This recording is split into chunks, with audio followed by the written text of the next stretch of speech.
Hello everyone, स्वागत है आपका आज के सेशन में और मैं हूं आपका नटवाला भैया।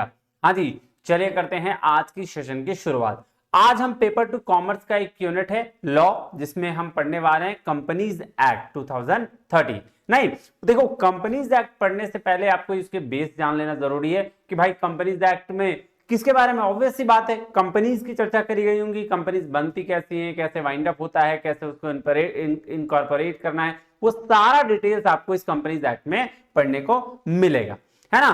तो ज्यादा लेट ना करते हुए चलते हैं क्लास में और शुरुआत करते हैं कंपनीज एक्ट 2013। चलिए शुरू करते हैं, आइए देखिएगा। उससे पहले क्या करना है, आपको ये टेलीग्राम चैनल जो है वो ज्वाइन कर लेना है। यहाँ आपको पीडीएफ नोट्स वगैरह सारा चीज, सारा इंफॉर्मेशन मिल जाएगा। चैनल को कर लीजिएगा सब्सक्राइब ताकि नोटिफिकेशन आपको मिलती रहे। और कोई भी दिक्कत हो रही है तो इस नंबर पे आप व्हाट्सएप कर सकते हैं। आइए, ये अगर आप यूजीसी नेट का प्रिपरेशन कर रहे हैं जून के लिए, तो आपको कहीं जाने की जरूरत नहीं है। यहां पे आप जाइएगा प्लेलिस्ट में। कहां पे? इसी चैनल पे। इसी चैनल के प्लेलिस्ट में आपको सारे लेक्चर्स अवेलेबल मिल जाएंगे। अभी इसमें लॉ भी ऐड हो गया है, लॉ भी चल रहा है, और लॉ जैसे ही खत्म होगा वैसे ही हम फाइनेंस की शुरुआत कर लेंगे, है ना। सारा यहीं पे, कहीं पे जाने की जरूरत नहीं है आपको। क्लास कितने बजे होता है भैया? 8 बजे सुबह टीडीएस में हो रहा है, और बहुत जल्दी हम डेली क्लास भी चालू करेंगे। चलिए अब हम लोग शुरू करते हैं कंपनीज एक्ट। एक बात बताइए सर, पार्टनरशिप के बारे में डिटेल लेना था तो हम कहां जाते थे? पार्टनरशिप एक्ट में। सर, कॉन्ट्रैक्ट से रिलेटेड प्रॉब्लम सॉल्व करनी थी तो हम जाते थे कॉन्ट्रैक्ट एक्ट में। सेल से रिलेटेड प्रॉब्लम आया, सेल से रिलेटेड चीजें, हमें रूल्स रेगुलेशन की जरूरत पड़ी तो हम गए सेल्स ऑफ गुड्स एक्ट में। तो उसी तरह से कंपनी से रिलेटेड जितनी भी प्रॉब्लम आई, उन सारे का जो रूल्स रेगुलेशन जो बनाया गया है वो बनाया गया है कंपनीज एक्ट 2013 में। ठीक है, उससे पहले कंपनीज एक्ट भी आई है 1956, उससे पहले 1913, उससे पहले 18 के आसपास में, 1800 ईस्वी के आसपास में, 1886 के आसपास में बनी थी। तो ये सारा चीज हम थोड़ा थोड़ा डिटेल में पढ़ेंगे। और उसके बाद ठीक है, कंपनीज एक्ट में बहुत सारी चीजें हैं, तो सारा चीज यूजीसी नेट की ओर से नहीं पढ़ना है आपको। आपको क्या पढ़ना है मैं आपको बताता हूं। आपके सिलेबस में कुछ कुछ चीजें दी गई हैं, तो पहले हम सिलेबस देख लेते हैं, फिर हम कंपनीज एक्ट की शुरुआत करेंगे। सिलेबस में आपको, अगर ये देखिए, ये मेरा बुक है, आप इस बुक को देख सकते हैं। इस बुक में आप, मैं सिलेबस स्टार्ट में मैंने रखा है। आइए देखिए, ये देखिए कहाँ है कंपनीज एक्ट। ये देखिए कंपनीज एक्ट की अगर मैं बात करूं यहाँ पे, तो कंपनीज एक्ट में nature and kinds of companies, मतलब कंपनी के प्रकार पढ़ना है। नेचर क्या होता है पढ़ना है, कैरेक्टरिस्टिक्स जिसको बोल सकते हैं, कंपनी फॉर्मेशन कैसे होता है वो पढ़ना है। Management meetings, types of meeting से सवाल बहुत आते हैं, और winding up of a joint stock company. ये सारे डिटेल्स में हमको चर्चा करनी है। इसके अलावा बहुत ज्यादा डिटेल में चर्चा नहीं करना है, क्योंकि स्पेसिफिक होना है। आप एग्जाम की तैयारी कर रहे हैं तो आपको स्पेसिफिक होना बहुत जरूरी है। तो आज हम पढ़ेंगे कंपनीज एक्ट का नेचर यानी कि कैरेक्टरिस्टिक्स और उसके टाइप्स, है ना। इसकी डिटेल में चर्चा करेंगे। आइए इसकी शुरुआत करते हैं।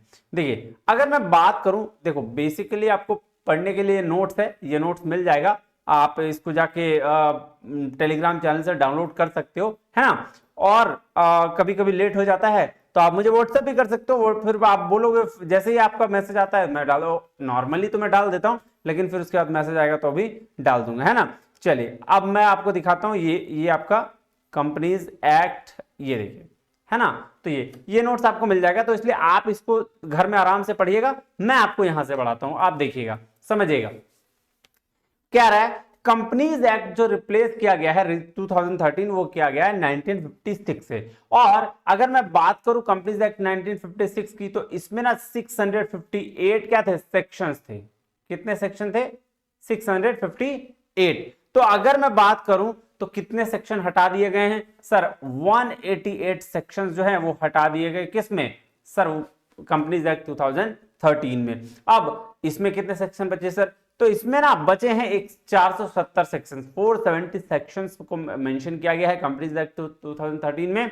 उसमें 7 शेड्यूल्ड हैं और 29 चैप्टर्स हैं। ये बात ध्यान में रखिएगा, कभी कभी सवाल पूछ लिया जाता है। प्रेसिडेंट का एसेंट जो था वो सहमति कब मिली थी भैया? 29 अगस्त 29 अगस्त 2023 में, सॉरी 2013 में। ठीक है, ये इंप्लीमेंट कब हुआ, फोर्स में कब आया? तो 12 सितंबर 2013 में, 2013 में। विद न्यू चेंजेस, कुछ चेंजेस किए गए। बहुत देखो हर जगह अगर कोई भी चीज अपडेट होता है, जैसे आप देखो जब आप बचपन में थे हैं तो आप कैसे भी कपड़े पहन के चलो ठीक है निकल जाते थे, लेकिन अब जो है थोड़ा स्मार्ट बनते हो, थोड़ा टशन में है, थोड़ा अलग अलग तरीके से, तो अब अपडेट वर्जन है ना, 2.0 3.0 4.0 कहते हैं ना, तो क्या अपडेट है, तो कुछ ना कुछ नई चीजें आती हैं। आपका फोन स्मार्टफोन अपडेट होते रहता है ना, नई वर्जन आते रहती है। उसी तरीके से कंपनीज एक्ट में भी नए नए वर्जन आए। तो 1956 के अलावा जो 2013 में एक्ट लाया गया उसमें कुछ चेंजेस करे गए, और कुछ चेंजेस में से एक चेंजेस ये था कि प्राइवेट कंपनी का जो मेंबर्स थे वो 50 मैक्सिमम हुआ करते थे, जिसको बढ़ाकर 200 कर दिया गया, और एक नया टर्म इंक्लूड किया गया जिसको कहा गया ओपीसी, यानी कि 1% कंपनी, जिसको हम लोग डिटेल में आगे पढ़ेंगे, टेंशन लेने की जरूरत नहीं है ना। 1% कंपनी, 1% कंपनी क्या है भैया, मिनिमम एक इसमें मेंबर होना ही चाहिए, है ना, इसी तरह का। तो ये था आपका कंपनीज एक्ट का ओवरऑल थोड़ा थोड़ा। अब चलिए जो डेफिनेशन है according to the companies act है ना 2013, उसका डेफिनेशन पढ़ते हैं और उसको समझते हैं कि क्या कहना चाह रहा है, डेफिनेशन आखिर कहना क्या चाह रहा है। देखिए कह रहा है section 220 defines two clause 20 define क्या करता है, कंपनी मींस, कंपनी का क्या मतलब है, means a company incorporated under this act, या तो 2013 वाले एक्ट में जो मेंशन किया गया इनकॉर्पोरेट किया गया, या और under any previous company law, अगर प्रीवियस जैसे बहुत सारे कंपनीज लॉ बने हैं ना प्रीवियस में, तो उन सारे के अंतर्गत, या फिर इस लॉ के अंतर्गत जो 2013 में बना है उसके अंतर्गत जो कंपनी इनकॉर्पोरेटेड है उसको हम लोग क्या बोलेंगे, उसको कंपनी कहा गया है। अब सेक्शन 2 क्लॉज 67 डिफाइन करता है प्रीवियस कंपनी को, कह रहा प्रीवियस कंपनी मींस क्या होता है, means any of the law specified below. अब देखो नीचे बहुत सारे एक्ट दिए गए, ये कब कब का एक्ट है, इसमें अगर कोई चीज मेंशन है तो भी हम मान लेंगे क्या कि वो कंपनी है। बात समझ में आया जी सर। आइए देखिएगा क्या कह रहा है, कह रहा है act relating to companies in force before the Indian companies act 1866। बोला भाई साहब जो भी एक्ट रिलेटेड किससे, कंपनी जो फोर्स हुआ है इंडियन कंपनीज एक्ट 1866 से पहले भी, कह रहा है द इंडियन कंपनीज एक्ट 1866 में जो हुआ था वो भी, द इंडियन कंपनीज एक्ट 1882 में हुआ था वो भी, इंडियन कंपनीज एक्ट 1913 में जो मेंशन है उसमें से भी, या registration of transport companies ordinance जो 1942 में आया था उसमें भी, कंपनीज एक्ट 1956 में भी। तो इतने सारे जगह पर जो भी कंपनी बोला गया कि भैया जिसको कंपनी मान लो उसको कंपनी मान लेना है। ये बात समझ में आया जी सर। तो ये डेफिनेशन कहां है, सेक्शन 2 सब क्लॉज 67 में, किसके, कंपनीज एक्ट 2013 के।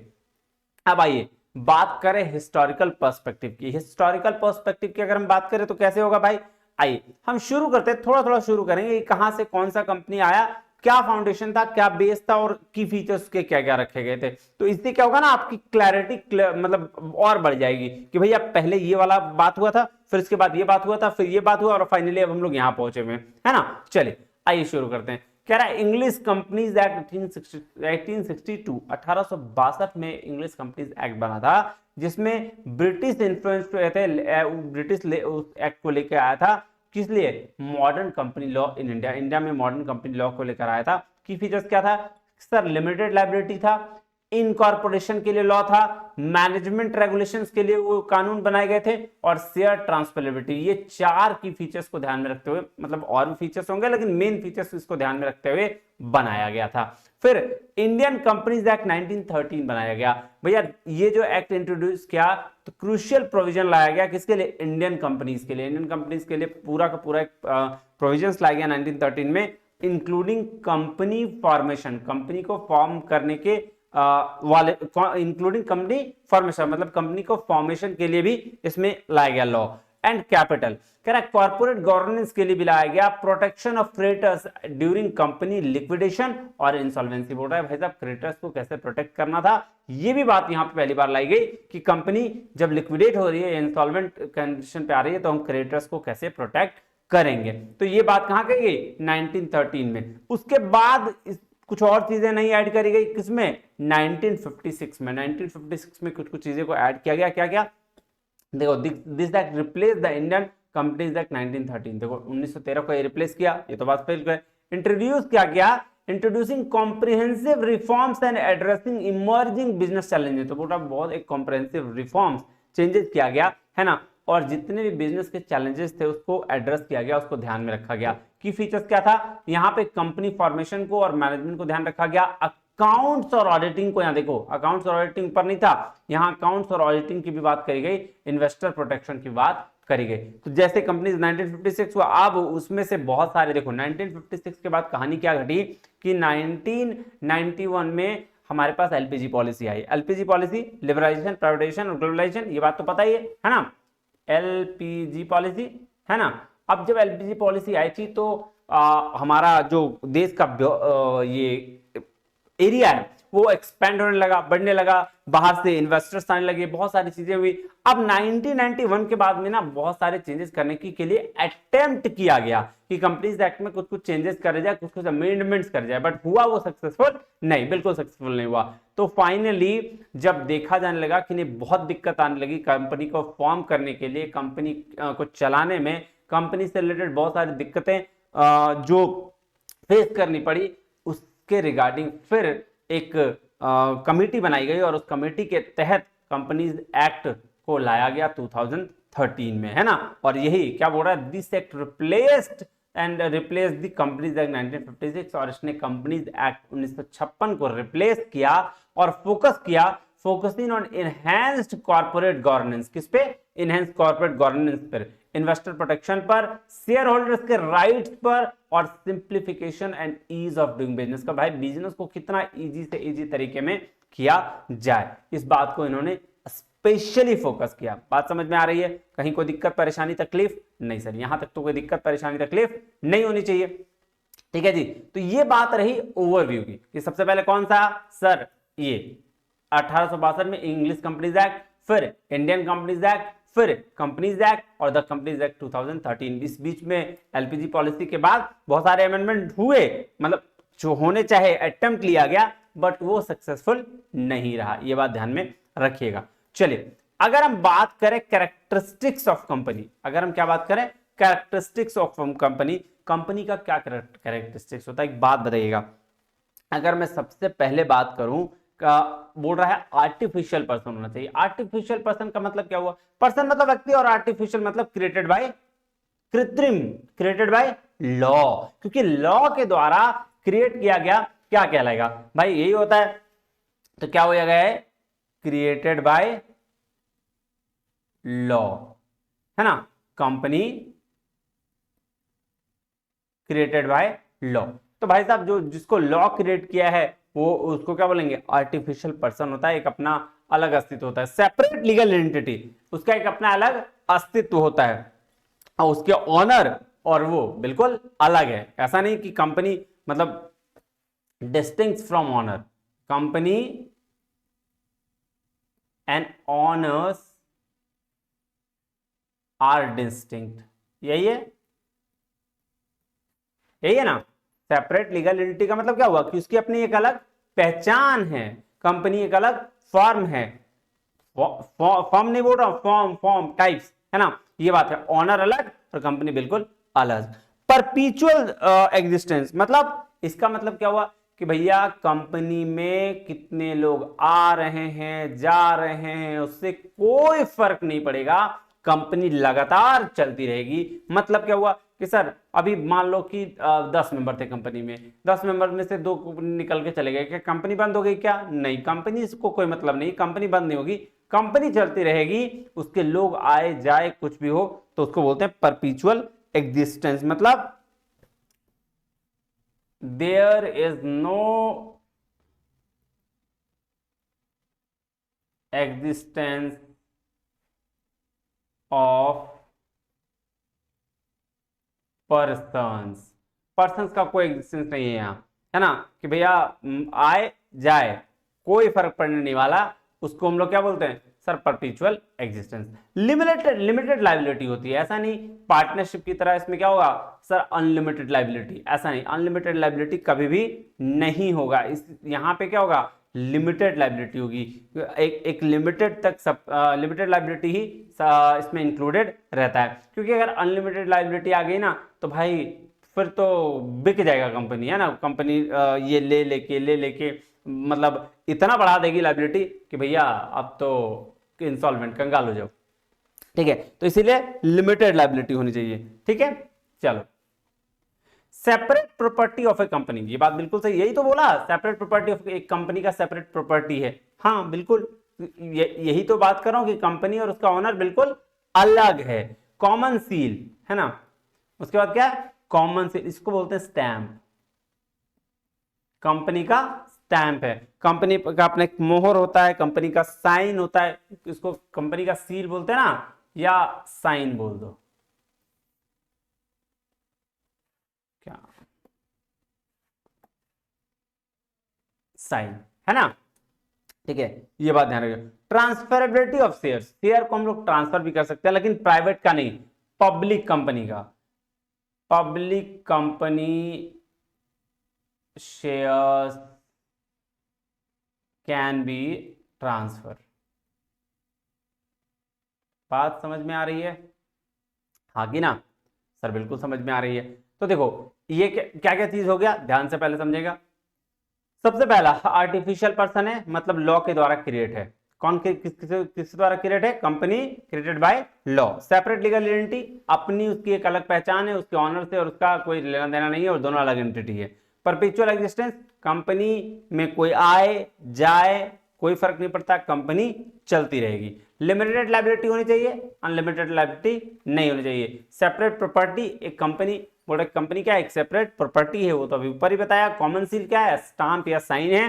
ट्रांसफरेबिलिटी ऑफ शेयर्स, शेयर्स की ट्रांसफरेबिलिटी कर सकते हैं हम लोग, लेकिन पब्लिक कंपनी की, प्राइवेट कंपनी की नहीं कर सकते हैं। अब आइए अब हम लोग चलते हैं कहां, डिफरेंट टाइप्स ऑफ कंपनी में। आइए, कंपनी के बहुत टाइप्स है, बहुत काइंड्स है, बहुत अलग अलग तरीके की कंपनी है। मैं आपको ओवरव्यू पहले बताता हूं, फिर चलेंगे हम लोग जो उसके लीगल बोलते हैं ना, जो ऑफिशियल लैंग्वेज है उसमें चलेंगे। पहले ओवरऑल की बात कर लेते हैं। बात समझ में आया, चलिए। सबसे पहले बात करेंगे पब्लिक लिमिटेड कंपनी। अब भाई साहब, पब्लिक लिमिटेड कंपनी कौन सी कंपनी, जो प्राइवेट लिमिटेड नहीं है ना। तो प्राइवेट लिमिटेड कंपनी वो कंपनी जो दो चीजों के पहले देता है उसको, क्या, शेयर्स को भाई साहब ट्रांसफर नहीं कर सकता, है ना, ये बात ध्यान रखिएगा। प्राइवेट लिमिटेड में शेयर्स को ट्रांसफर नहीं कर सकता, ये बात। 1% कंपनी, सर 1% कंपनी क्या होता है, सर 1% कंपनी ऐसा कंपनी जो नए कंपनीज एक्ट 2013 में नया आया है, और उसमें एक मिनिमम मेंबर होना चाहिए, मैक्सिमम 15 तक होता है ना। उसके बाद है based on the liability of the members. अब देखो लायबिलिटी, मेंबर्स की लायबिलिटी के बेस पर तीन कंपनी है, limited by shares, limited by guarantee और अनलिमिटेड कंपनी। देखो लिमिटेड बाय शेयर्स और लिमिटेड बाय कंपनी जी, ये जो है ना सर, ये है वाइंडिंग अप के लिए। जब कंपनी वाइंडिंग अप हो रही है ना, वाइंड अप हो रहा है, तो उस समय क्या होता है कि कुछ लोग बोलते हैं लिमिटेड शेयर्स से गारंटी दे रहे हैं, कुछ लोग लिमिटेड बाय गारंटी, कि इतना लाख रुपए तक वाइंडिंग होगा तो हम छोड़ देंगे पैसा, जाओ, है ना। और लिमिटेड बाय शेयर्स का मतलब क्या हुआ कि जो पैसा बाकी है, जो रिमेनिंग शेयर्स है ना, जो पेड नहीं किए गए हैं, वो शेयर्स को क्या है, वो लिमिटेड बाय शेयर्स कहलाते हैं। किसमें, कंपनी, वैसी कंपनी जो लिमिटेड बाय शेयर्स कहलाती है, ये कंपनी होती है।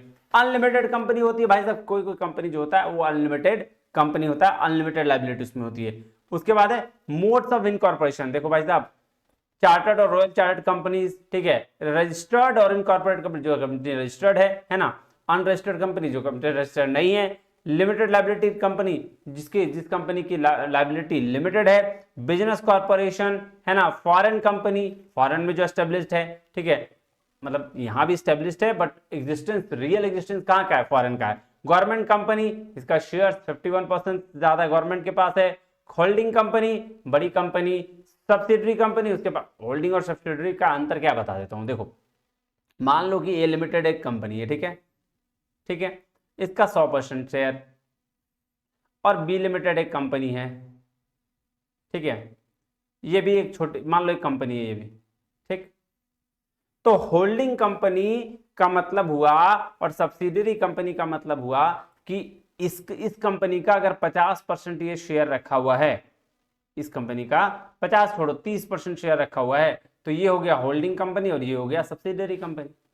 बात समझ रहे हो, कोई भी कंपनी का अगर दूसरा कंपनी जो शेयर्स रखता है अपने पास या उस पर एग्जिस्टेंस का होता है, तो जो कंपनी शेयर्स रखती है उस कंपनी को बोलेंगे होल्डिंग कंपनी, और जो कंपनी शेयर्स दे देती है, इसका शेयर्स जा रहा होता है, उसको बोलते हैं subsidiary company. Is it clear जी। उसके बाद है एसोसिएट कंपनी, क्या लिस्टेड, जो स्टॉक एक्सचेंज में लिस्टेड है, और अनलिस्टेड कंपनी वो कंपनी जो स्टॉक एक्सचेंज में लिस्टेड नहीं है। डोरमेंट कंपनी बोलते हैं स्लीपिंग कंपनी को जो एक्टिव नहीं है, पूरी तरीके से इनएक्टिव हो गया। और उसके बाद है निधि कंपनी। निधि कंपनी ऐसी कंपनी जो म्यूचुअल बेनिफिट्स के लिए किया जाता है, जो लोन देने के लिए ये किया जाता है, जिसको हम लोग बोलते हैं NBFC, non banking financial company, इसीलिए इसको क्या नाम दिया गया है, निधि कंपनी।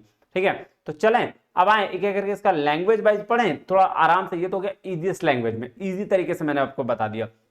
अब चलिए आप चलते हैं बुक में। अब बुक के थ्रू समझने की कोशिश करते हैं कि क्या क्या। देखिए सेक्शन 1 में ये चीज डिफाइन थी, अभी हमने पढ़ा कि टाइटल कहाँ है ना, होल ऑफ इंडिया है, और प्रोविजंस कहाँ अप्लाई हो सकते हैं। उसके बाद अगर हम ये देखो डेफिनेशन भी अभी हमने पढ़ा, फिर कैरेक्टरिस्टिक्स की आर्टिफिशियल पर्सन, ये वाला चीज भी हमने पढ़ लिया।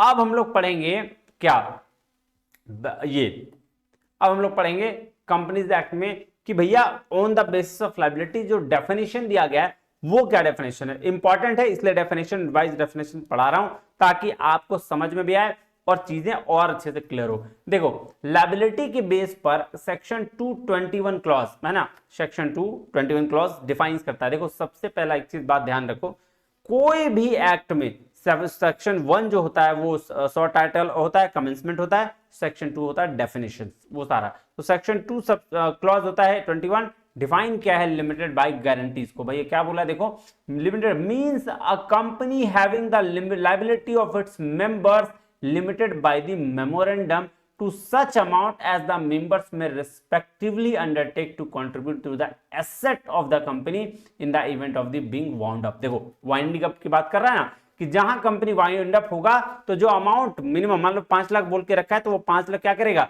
वो गारंटी के तौर पर रखेगा कि भैया हम लिमिट किए कितना, तुम 10 लाख कर चले जाओ, हमको मतलब नहीं, लेकिन हम जितना लिमिट करके रखें हम वो उतना ही का तुमको पैसा दे देंगे वाइंडिंग अप के टाइम में। सेम डेफिनेशन दिया गया है सेक्शन 2 क्लॉज 22 में कि कंपनी लिमिटेड बाय शेयर्स, यहां पे क्या है, means a company having the liability of its member limited by memorandum to the amount if any unpaid on the shares respectively held by them. तो बोला भाई साहब जो शेयर्स में से अनपेड शेयर्स होंगे, जो वो शेयर्स अब मैं क्या करूंगा, मैं आपको दे दूंगा वाइंडिंग अप के टाइम में, इसको बोलते हैं कंपनी लिमिटेड बाय शेयर्स।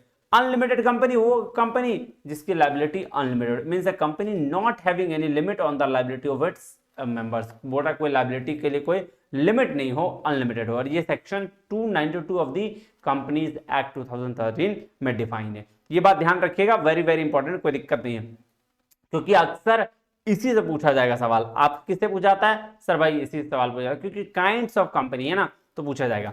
अब आ जाओ 1% कंपनी की चर्चा करते हैं। देखो ओपीसी की चर्चा तो हमने और भी डिटेल में करी है, कहां, अकाउंट्स में। अकाउंट्स में आधा से ज्यादा चीज तो हम लोग पढ़ चुके हैं, लेकिन फिर भी यहां मैं एक बार इसको पढ़ाता हूं। देखो इसका डेफिनेशन क्या दिया गया, क्या बोलता है, कह रहा था companies act 2013 introduced a new class of companies which can be incorporated by a single person। जो कितने द्वारा इनकॉर्पोरेट किया जा सकता है, सिर्फ एक सिंगल पर्सन के द्वारा।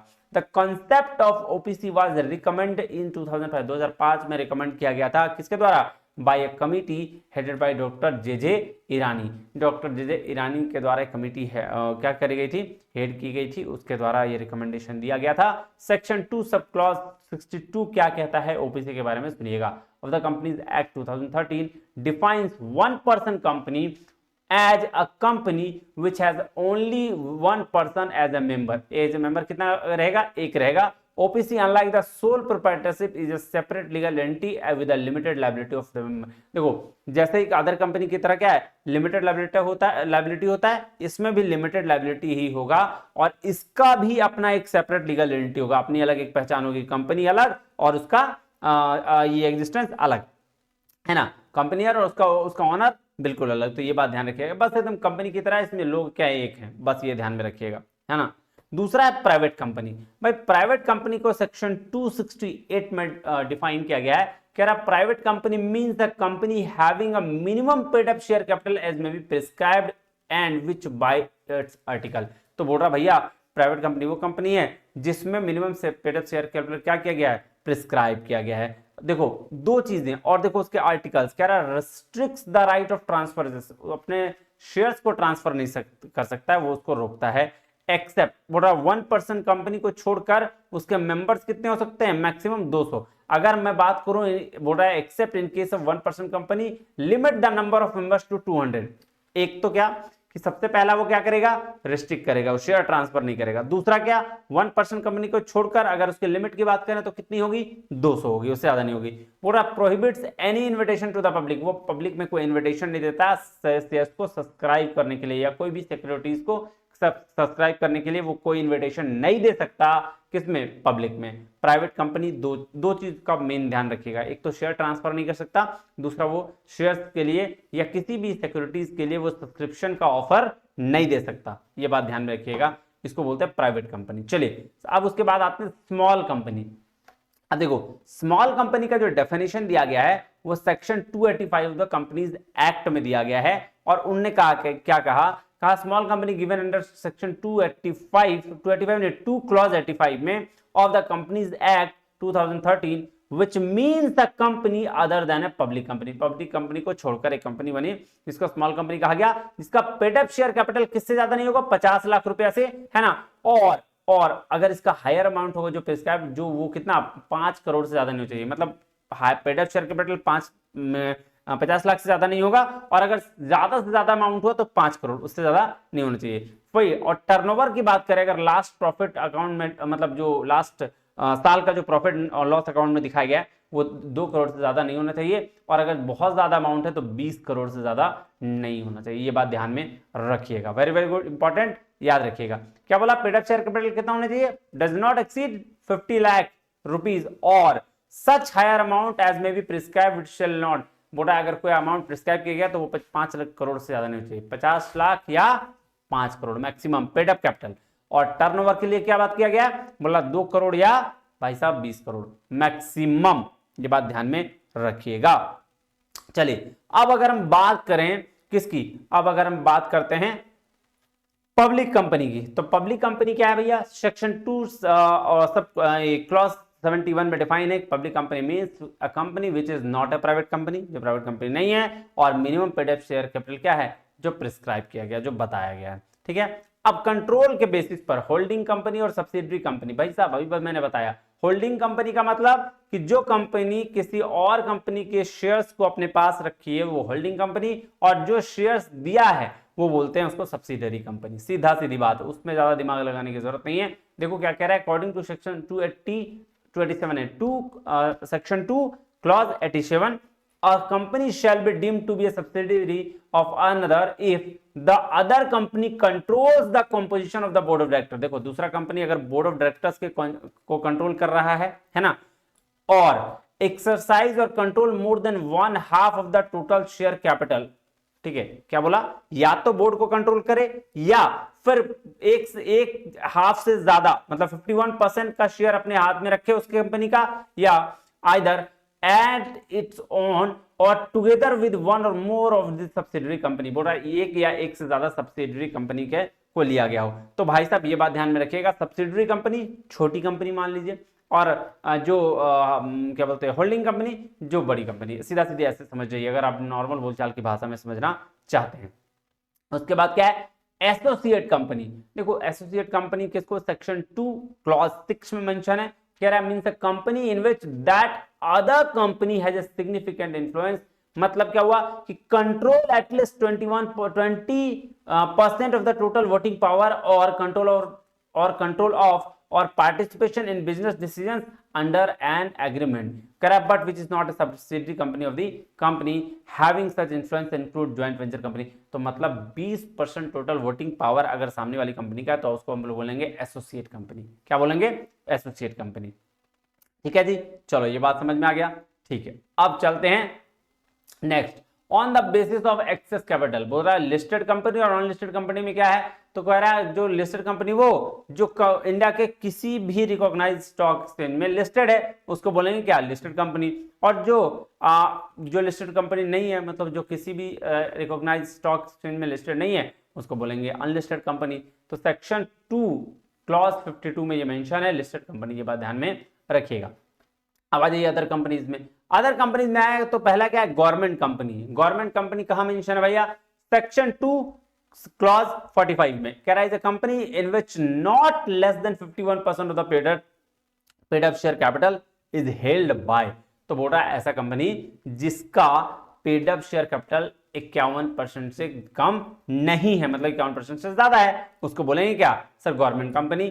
सेंट्रल गवर्नमेंट और बाय द स्टेट गवर्नमेंट और गवर्नमेंट, या partly by central government partly one more state government. बोल रहा है भाई साहब किसी भी हालत में हो, चाहे सेंट्रल गवर्नमेंट का हो, स्टेट गवर्नमेंट हो, आधा सेंट्रल आधा स्टेट हो, कोई मतलब नहीं है। And the section includes the company which is a subsidiary company of such government company. ये भी इसमें ये भी इंक्लूड है कि अगर कोई गवर्नमेंट कंपनी सब्सिडियरी कंपनी का है तो वो भी कंपनी इसमें इंक्लूड किया गया है। गवर्नमेंट कंपनी मतलब 51% शेयर मिनिमम रहना चाहिए, तो गवर्नमेंट कंपनी के अंदर आ जाएगा, किसका, गवर्नमेंट का।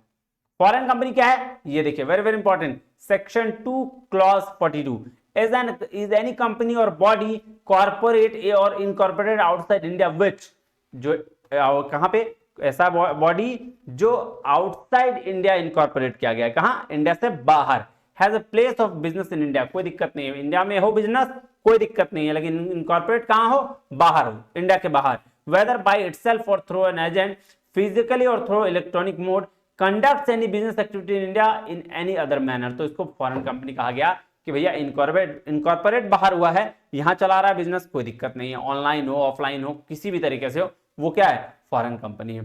सेक्शन 8 में कंपनी मेंशन है, company which is formed to promote the charitable objects of commerce. देखो सेक्शन 8 यहां मेंशन है कि सेक्शन 8 में क्या क्या चीजें दी गई है जिसको कंपनी के तहत रखा गया है, तो क्या क्या होगा ध्यान से समझना। Company which is form to promote the charitable objects of commerce.